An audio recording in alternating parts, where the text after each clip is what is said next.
পশ্চিমের আকাশ আর তার মাঝে এক মায়াবী খেলা। গাছের ফাঁক গলে যখন সূর্যটা উঁকি দেয় তখন মনে হয় যেন কোনো এক অন্য জগৎ থেকে আলো ফোকাস করা হচ্ছে। প্রকৃতির এই মঞ্চে এ যেন ঈশ্বরের নিজস্ব লাইট শো। এই দৃশ্যপটের প্রধান চরিত্র আমাদের অনাদিকালের সাক্ষী এই বটবৃক্ষ।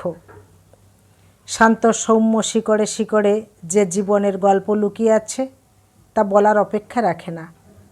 বটগাছের এই গোড়াটা সুন্দর করে শান বাঁধানো, এখানে হয়তো কত ক্লান্তি দূর হয়েছে, কত নতুন আলাপ জমে উঠেছে।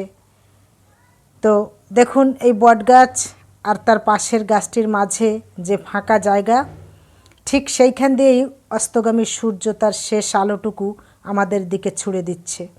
সূর্যের আলোটা যেন এক শক্তিশালী লাইট স্পটের মতো আকাশ থেকে নামা এক তীব্র ফোকাস, যা মুহূর্তের মধ্যে সব কিছুকে এক অসাধারণ দ্যুতিতে ভরিয়ে তোলে।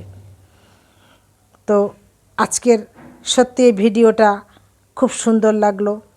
চেনা অচেনা মুখের আনাগোনা আছে এখানে। তো এই সূর্য এরা প্রতিদিনের জীবনের এক অবিচ্ছেদ্য অংশ।